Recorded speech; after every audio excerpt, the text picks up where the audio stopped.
trip natin dun sa labas. And ngayon, dito naman ngayon sa loob. No? So, papunta ito ng Coastal, dun sa may rotonda. Ayan, so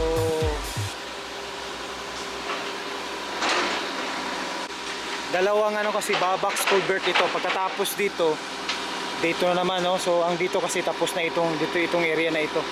So hanggang dun sa may scene, yung huhukayan nila dun, i-excavate. Ayan. Tapos pagkatapos nito, lahat dito, yung nakikita natin sa gilid, lalagyan nila yan ng pader, no? Para maganda tingnan. Dito sa loob, ito ginigiba na, no? So ito hindi pa. So ayan, ikas, no?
Sa may ito, no? Ito yung covered ng kanilang paggagawa.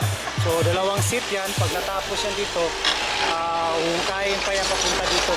Ayan, papunta dito, hukayin yan para may para isang seat. So pagkatapos yan, dito na naman, no? Sa pangalawang seat. Ayan. So hopefully by next year, this year, no? 2023, dito na naman sila. So actually nag-uumpisa na sila dito. Ayun, nakikita natin yung crane dyan sa labas. Dito naman yung next year dito uumpisahan nila.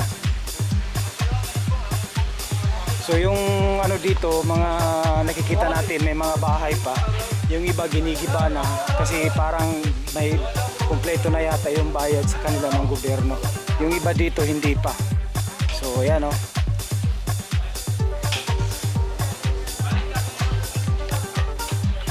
Ayan, no? So yung iba dito yan, no? Mga ginigiba na. So yung hindi pa umaalis dito, parang yan, maghihintay pa siguro sila ng bayad. So ayan, iba na yan dito. So nag-i-start na rin yung crane para magbabaon ng pilote. Malamang dito, pagka-connect na yan dito, island to island, siguro parang i-close nila yan dito, no? So para dito naman sila.